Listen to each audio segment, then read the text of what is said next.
Hello and welcome to The Hague, where this year IOHR is the official NGO media sponsor for the World Conference on Statelessness. Did you know that an estimated 15 million people globally currently face a life without a nationality, and every 10 minutes a child somewhere in the world is born stateless? They are denied access to education, healthcare, housing, employment, unable to travel. They can't own a property, and in many cases they're unable to marry or even bury their loved ones. They are invisible. They simply don't exist. The next 3 days will focus on the most pressing issues we face, including forced migration, racism, child rights, the Syrian conflict and the Rohingya crisis.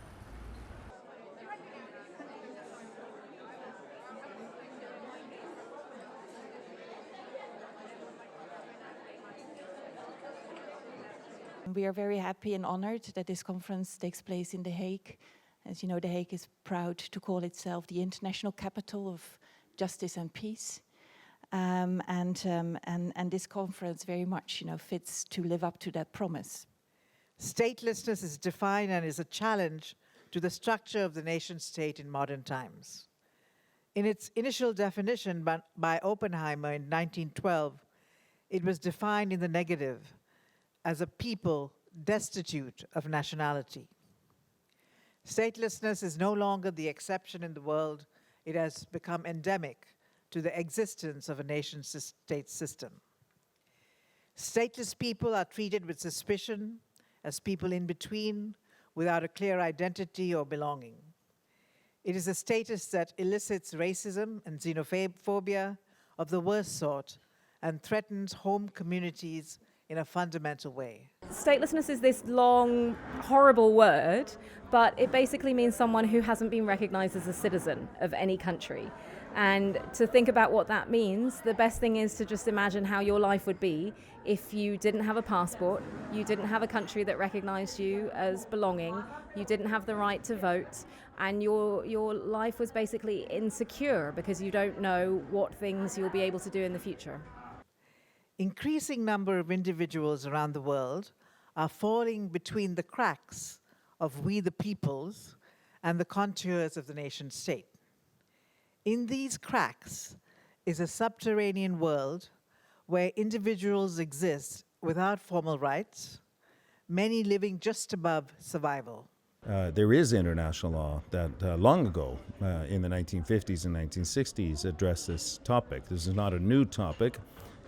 Particularly at the end of the Second World War, there were large numbers of persons who found themselves stateless, either by law or in effect, and something had to be done. It's not easy for international relations, and certainly not good for individuals not to have clarity about who's responsible. But ultimately, that's a matter for the state, every state. We're now standing in a state right now in the Netherlands, and there are responsibilities by this government for their own nationals, but also for others of other nationals in this state. If we don't know who people are, what nationality they possess, then there's a kind of gap. And that's why there requires this intersection between international law and domestic law. We have instances in the world today where huge numbers of people have been displaced, have had to flee their country, have become refugees. And one of the root elements for that, statelessness is a little bit collapsing into a single word, a series of things that can be problematic for an individual. So you are marginalized, you are excluded, your birth isn't registered, you are not able to sort of carry out standard things in life, like get health care or go to school or work, provide for your family. As I said, even very, very basic things like getting married. Around the world, the largest groups of stateless people in every continent are minorities. They tend to be one specific minority. In Europe, it's the Russian-speaking minority in the Baltic states, and then the Roma. In Asia, currently, the Rohingya. In the Americas, the Dominicans of Haitian descent. These are not coincidences. Statelessness does not simply happen. What you have here are the results of policies, practices, legislation that target, aim, and impact on specific minorities. Basically, in Kenya, for you to register for an identity document, you need either of your parents' document, that's a copy of the ID card, and a proof of age, which is a birth certificate for the applicant.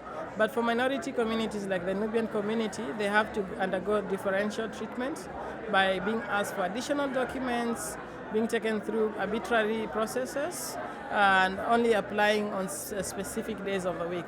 And that is on Tuesday and Thursday in the morning alone.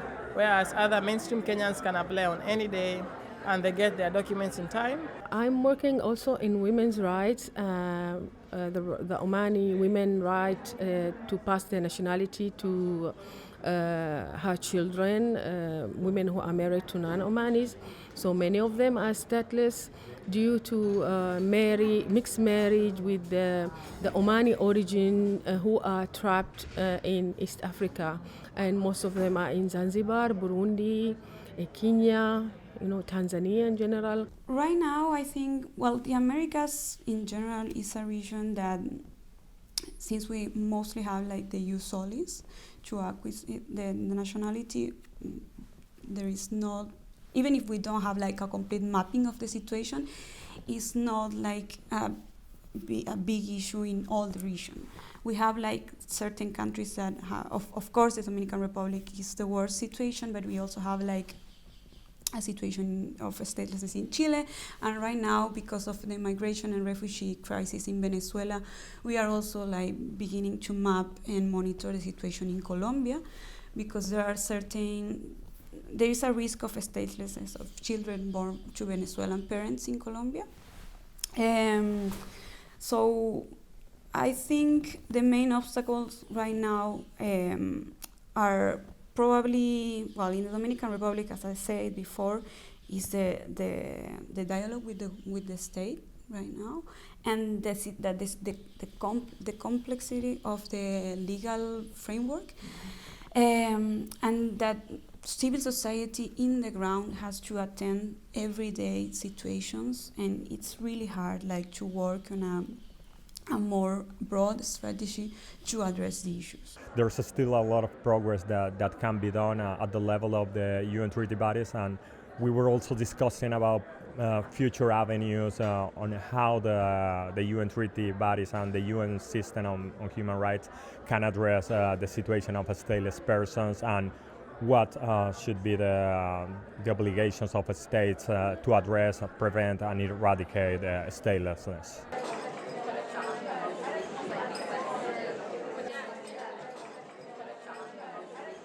The first step is the birth certificate. You need to create your own birth certificate. Yeah, to prove that you are not stateless. It states here, prove that you were born. Open close parenthesis, even if you are clearly alive and a breathing human being. So that's kind of ridiculous. We're kind of like mimicking the entire process of proving you're a human being. We chose to work with artists that were research-led, that are thinkers as well as makers, that are intellectually rigorous, and we tried to find ways in which we could platform the artwork in ways that we might expect to find it, where you know that you're encountering a sculpture or installation, but also to allow and encourage artists to treat the conference itself as their material. So other times when there are artworks undeclared, interventions, performances, signage, ID cards, which were deliberately manipulated by us to try and kind of bring the idea away from being a remote, abstract topic to something which also is something which we may well be complicit in.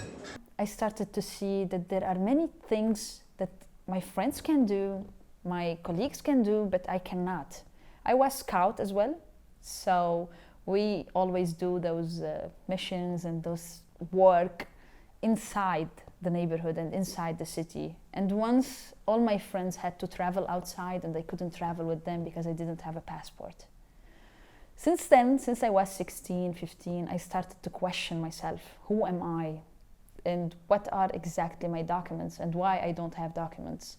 So as teenager, if you look at us, you will see 3 happy teenagers, me, my sister and my brother, playing all around, smiling all the time. We used to play basketball.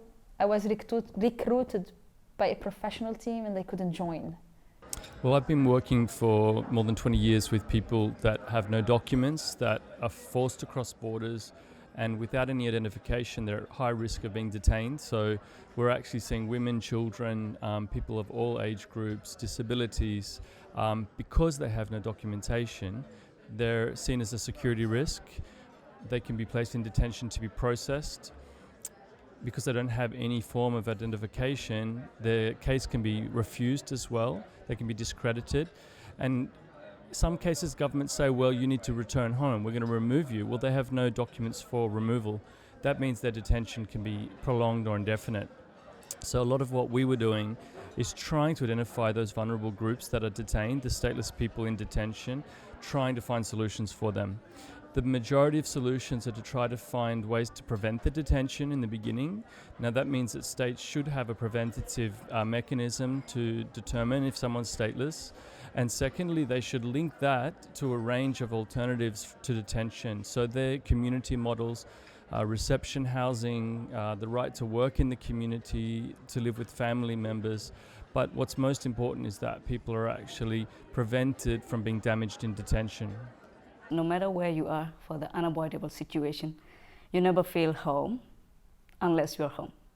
By home, I mean the country where we were born, where our ancestors were born, and where they have lived, suffered, and fought for this nation. So this event is very important for us, where we are talking about statelessness and the right to the nationality of Rohingya people. And like my cousin brother has mentioned, we are not born as the stateless people. We are not stateless. We are just given this label without our consent. Of course, we did not have the right to say no. Under this label, we have lost so many chances. We were made to be vulnerable. We don't want to be vulnerable. Nobody does, I think. So because of this statelessness, it has created so many barriers where we become illiterate, where we couldn't even defend by ourselves. We became voiceless. So I think this is very important event for us. For Bangladesh, to tell you frankly, this is hugely challenging task. We are already a 170 million country, and making and providing for their needs is a huge challenging task. Nonetheless, we are doing which we thought that our concerns, and mostly our Prime Minister Sheikh Hasina, she thought that given our memory of our own genocide and atrocities, that we should open our border and keep these people safe. We started with the Rohingya, and I think we have to end with the Rohingya. It is an extreme example, I would say it's a caricature even, of the worst impacts of statelessness in numerous ways around the world. From deprivation of nationality, to the denial of legal identity and legal status, to the denial of the child's right to a nationality, forced migration, persecution, genocide. The Rohingya crisis exemplifies the worst of everything we are trying to combat. Importantly, there are also lots of very important institutional mechanisms at play and things that are happening on the Rohingya crisis. We have developments in the ICC, the International Criminal Court. We have developments at ASEAN level, the Association of Southeast Asian Nations. We have developments at UN level. And I think here the question we have to ask ourselves over and over and over again is, are the Rohingya included in these developments? Are they parts of these processes? Are they being consulted?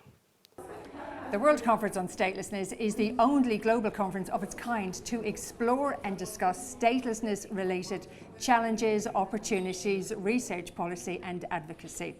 Over the past 3 days, we've heard from more than 100 speakers from 60 countries, participated in roundtables, workshops, film screenings and exhibitions, all with one agenda: to shine a light and to give a voice to the 15 million stateless people globally who currently have no place to call home.